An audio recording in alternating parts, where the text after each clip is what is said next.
bercerita mengenai sejarah Multatuli, yang ketiga tentang sejarah Lebak dan Banten, dan yang terakhir tentang Rangkas Bitung masa kini, ya.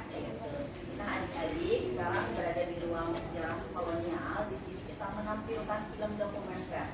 Durasinya sekitar 2 menit 43 detik. Film ini bercerita mengenai awal mula kedatangan bangsa Belanda ke Banten. Nah, mereka datang ke Banten dengan menempuh rute pelayaran Tanjung Harapan, Samudra Hindia, Selat Sunda, hingga tiba di Banten pada tahun 1596 yang pada saat itu dipimpin oleh Cornelis Jonan. Dan tujuan awal mereka kedatangan ke Nusantara ini ingin mendapatkan rempah-rempah berupa pala, kemudian cengkeh, lada, dan kayu manis. Nah, di sini kita sudah mulai diskusi nih, boleh nggak? Harus ya. Baik. Ada pertanyaan apa? Dikasih tugas apa di sekolahnya? Lihat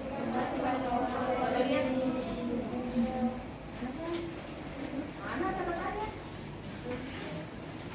Tadi ada yang sudah dan perjalanan. Oh, iya, Rex Panelot ya? Ya, Rex Panelot ya, perjalanan. Baik ya, adik-adik.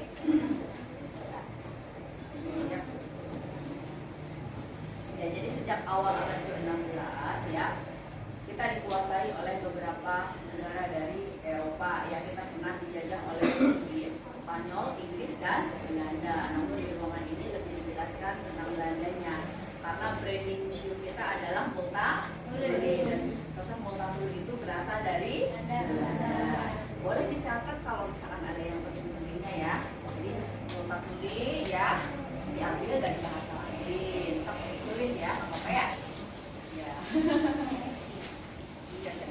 Multatuli diambil dari bahasa Latin, terdiri dari 2 kata. Multa artinya banyak, tuli artinya menderita. Jadi artinya banyak menderita, gitu ya.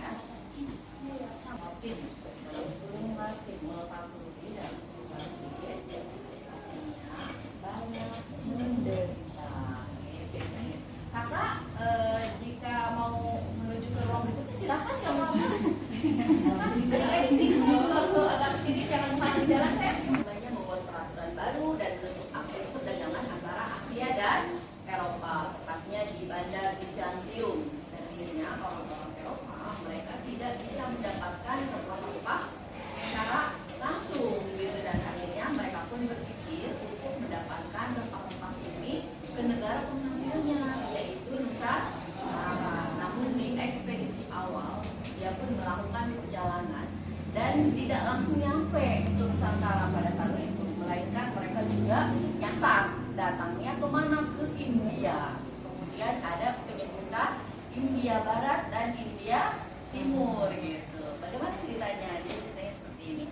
Ketika mereka tiba di India, mereka berkata bahwa wah, ini bukan negara penghasilnya, di sini itu hanya merupakan negara pengumpulnya saja, gitu. Kemudian menyebut bahwa India Timur, yaitu bagian Nusantara pada saat itu, dan mereka bilang bahwa di sanalah negara penghasil daripada rempah-rempah, menyebut Nusantara dengan sebutan India Timur, gitu. Makanya orang-orang Belanda itu menyebut sebutan Nusantara ini dengan sebutan India Timur. Kemudian India tersebut disebut dengan India Barat. Namun karena lidah mereka yang cenderung gitu kan, jadi akhirnya India Timur dan India Barat, seperti itu ya. Karena kan orang-orang Belanda itu mereka lidahnya beda dengan kita, gitu ya. Makan roti terus soalnya.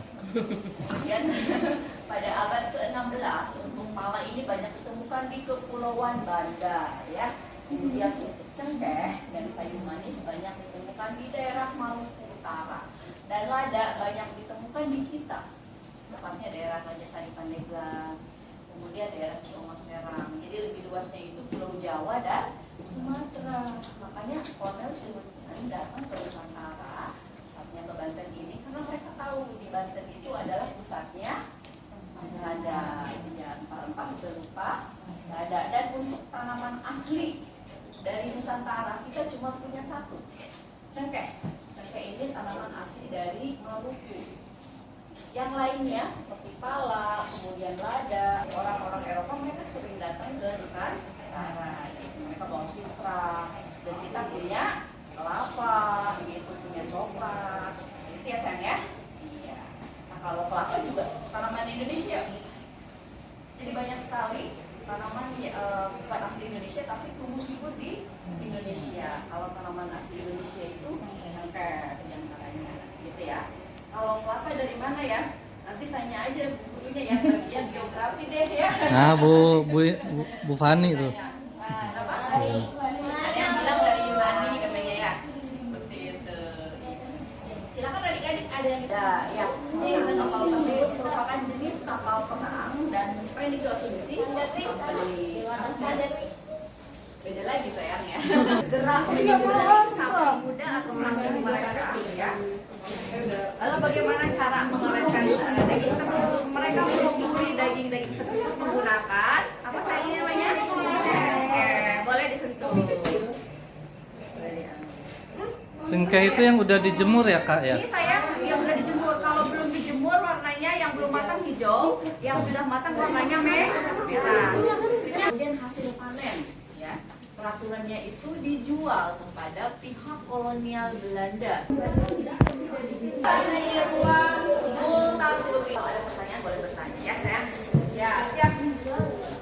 Jadi ruangan multatuli ini ditempatkan di antara ruang kolonial dan anti kolonial. Ya kenapa? Karena sosok Bapak Multatuli ini dianggap sebagai tokoh pergerakan, sehingga memunculkan kesadaran bagi masyarakat kita untuk melakukan perlawanan terhadap pihak kolonial Belanda, gitu ya sayang ya.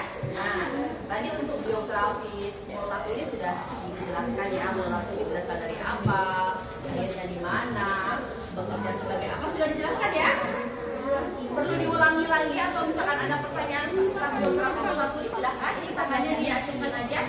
Jadi ini ada beberapa tokoh nasional, di antaranya ada Pramudia Anantatur, beliau lahir pada tahun 1925 dan meninggal 2006 kemarin. Masih ini yang paling muda ya di antara tokoh-tokoh yang lainnya ya. Siapa?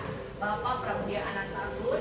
Ada sang karya-sastranya yang begitu terkenal yaitu Bumi Manusia punya ya. Kemudian ada Kos Rijal, beliau dari Filipina ya.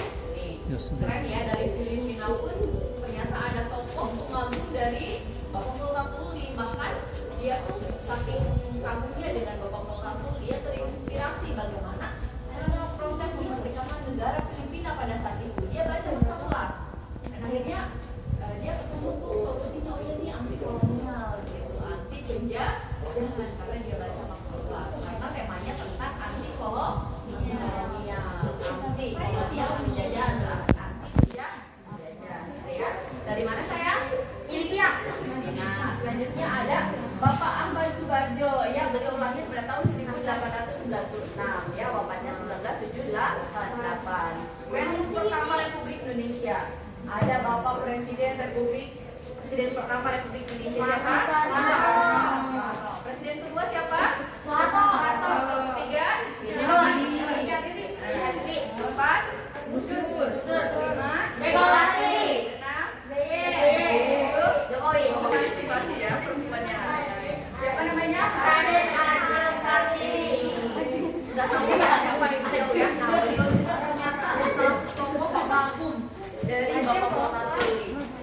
Dalam Maksatulat aku keren sekali ya. Saya sangat suka sekali dengan Multatuli. Katanya begitu. Kata siapa? Kata Ibu Raden Adil Kartini. Ya sayang ya. Baik, sekarang kita beralih pada mahakarya dari Edward Doesdecker atau Multatuli. Disimak baik-baik sayang ya. Ya. Nah, yang berderet ini merupakan catatan kerja dari Bapak Multatuli atau Edward Doesdecker. Ada berapa? Ada 25. Nah, 1 sampai 7 lebih bercerita mengenai tentang keluarganya. Kemudian penerusnya bercerita lebih luas tentang masyarakat umum gitu. Kemudian Museum Multatuli juga punya koleksi tegel atau lantai rumah Multatuli yang itu diselamatkan oleh rombongan jurnalis yang sedang napak tilas ke Lebak.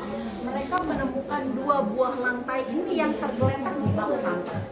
Dan akhirnya mereka berinisiatif untuk menyelamatkan si lantai ini, dibawa ke Belanda. Dan untuk kebutuhan koleksi Museum Multatuli, bagel ini diambil lagi satu oleh siapa? Bupati kita, Ibu Haji Iti Octavia Jaya ya, gitu ya. Kemudian kita punya koleksi roman yang pertama kali diterjemahkan ke dalam bahasa Prancis. Bahasa apa? Prancis 1876.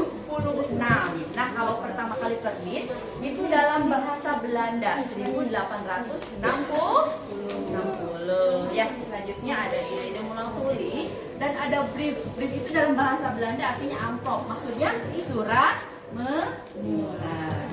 Ada pertanyaan saya? Silakan. Tidak. Lanjut ke ruang Batang. Silakan. Nih. Kok ada raja yang mulia? Akhirnya perlawanan Dimas Gamparan yang ketiga berhasil dipadamkan oleh pasukan dari Raden Tumenggung Adipati Kartanata Negara. Dan akhirnya Dimas Gamparan dan pasukan berhasil ditangkap. Gitu ya, sayang ya? Tapi tidak dihukum mati, cuma ditangkap aja di penjara. Ya. Selanjutnya ada peristiwa. Ya, sayang? Hukumannya nanti dijelasin ya. Semuanya dijelaskan ya. Sekarang kita ceritanya dulu ya. Ada peristiwa pemberontakan petani Banten atau lebih terkenal dengan peristiwa Geger Cilegon. Ada yang sudah pernah mendengar? Belum? Baik, ya peristiwa ini dilatar belakangi terkait dengan meletusnya Gunung Krakatau 1883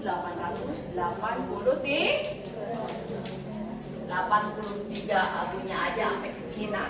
Ya, pihak kolonial ini sengaja menaikkan harga dan akhirnya para petani yang pada saat itu dipimpin oleh Haji Wasid, mereka melakukan perlawanan kepada pihak kolonial Belanda karena mereka menginginkan untuk menurunkan harga dan mereka juga berkeinginan untuk kembali mendirikan Kesultanan Banten yang sebelumnya itu sudah dikuasai oleh VOC.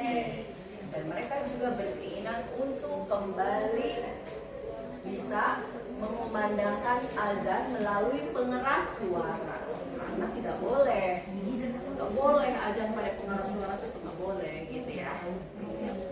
Dan akhirnya banyak sekali di antara mereka yang ditangkap kemudian dihukum mati dengan cara digantung. Jadi hukuman gantung ini merupakan bentuk ilustrasi dari peristiwa apa nih? Pemberontakan petani Banten 1888. Nah, ini belenggu dipakai di kaki oleh tahanan supaya tidak kabur. Ini cuma kita aja, cuma kalau yang asli silahkan adik-adik berkunjung ke penjara bawah tanah di Kota Tua. Itu asli. Udah ada, aku udah lihat. Udah ya? Berat ya? Mau masuknya aja gini kan ya? Iya. Nggak bisa berdiri. Pendek sekali. Iya, benar Pintunya. sekali. Di Kota Tua, tahu. Iya. Jadi tuh Belenggu sayang. lagi diikat. Kita beli Iya dihukum mati dengan cara digantung. Kalau sekarang itu nggak digantung, hukuman tembak. 1970-an diganti, nggak hukuman gantung lagi. Jadi hukumannya tembak, hukum mati dengan cara ditembak. ada tapak. Oh, kenapa nggak beneran? Karena kita nggak punya koleksi yang asli. Namanya tombak, salah satu jenis senjata tradisional yang digunakan oleh masyarakat kita untuk melawan penjajah Belanda ya. Ruang lebah di tema yang keempat ya. Dan di sini kita bercerita mengenai sejarah yang terjadi di Kabupaten Lebak. Kabupaten Lebak di mana? Di sini. Jadi adik-adik sekarang berada di Kabupaten Lebak. Ibu kotanya namanya apa? Rangkas Bitung. Kalau Serang kan Kabupaten Serang, kotanya Serang, Pandeglang juga sama. Ya, kalau Rangkas Bitung beda. Bitung. Kira-kira yang lebih terkenal Lebak atau Rangkas Bitung? Rangkas Bitung. Rangkas Bitung. Kenapa? Karena Rangkas Bitung dulu punya pabriknya Max Oli. Nanti dijelaskan. Ya. Baik sayang, ya. Ibu jelaskan dari awal mulai terbentuknya Kabupaten Lebak 2 Desember 1828 yang pada saat itu kita dipimpin oleh bupati pertama kita yang menjabat sebagai bupati hanya 3 tahun saja. Siapa namanya? Siapa? Pangeran Sanjaya atau lebih terkenal dengan sebutan Raden Zamno. Cuma 3 tahun saja.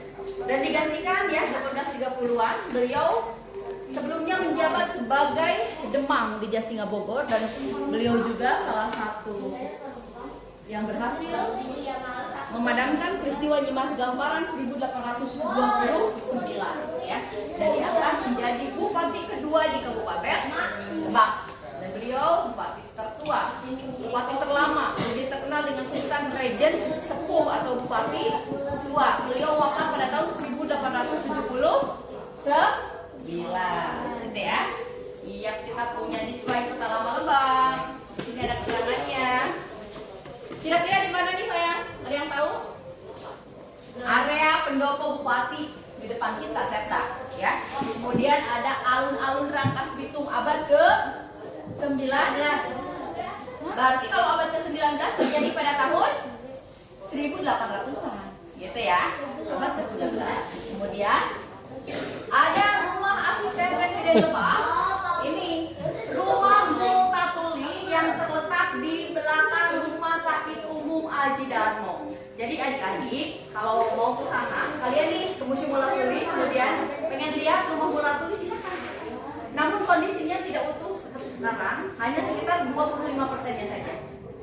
Ya sayang ya. Kemudian selanjutnya ada kereta Batavia Rangkas Bitung Sajira. Siapa yang tadi naik kereta? Saya. Nah ini kereta api abad ke berapa ini? Dari Lebak yang dibawa ke Suriname. Mereka dijadikan guru di keturunan Republik Belanda. Kemudian kita punya ini ya, banyak sekali emas di daerah Kabupaten Lebak ini ya. Ini daerah Cipotok. Ini bercerita mengenai Multatuli. Nah ini ya, adik-adik. Kedatangan Jepang 1942. Jadi selain orang-orang Eropa, kita pernah dikuasai oleh beberapa negara dari Eropa. Kita juga pernah dikuasai oleh satu negara dari Asia yaitu Jepang. Ini ada kaitannya dengan Perang Dunia Kedua ya. Nah, Jepang. Namun satu hal yang perlu adik-adik garis bawahi ya, dilihat dari sumber potensi sumber daya alam ya. Kenapa kita berulang kali dijajah oleh beberapa negara? Ada yang tahu kira-kira? Kalau orang Eropa mereka ingin mendapatkan apa? Kalau orang Jepang mereka ingin mendapatkan minyak. Mereka ingin mendapatkan minyak, makanya mereka datangnya tidak langsung ke Banten, karena di Banten nggak ada minyak. Mereka datangnya ke Tarakan, Balikpapan, Kalimantan, karena di sana itu banyak minyak. Jadi untuk mengisi bahan-bahan kandungan mereka itu ya, mereka harus mengisinya dengan minyak sebagai bahan bakar, gitu ya. Dan kita merdeka pada tahun 1745. Ya, pas kali saya lahirnya 17 Agustus 1984. 80. Ya sayang. Itu foto asli. Mana? Itu Yang ini? di situ yang merdeka itu. Iya. Asli. Saya kopian. Ya, semuanya replika ya, asli cuma ada di ruang Multatuli. Ya itu proklamasi. Kalau ini saya nggak jelaskan ya Pak ya, terlalu tinggi kajiannya ya, saya nggak bakal ngerti. Dan tepat di belakang adik-adik semua ini merupakan replika prasasti Cidanghiang, bukti sejarah dari Kerajaan Tarumanegara, kerajaan yang bercorak Hindu Buddha pertama di Pulau Jawa. Jo Bupati Lebak kedua. Ya.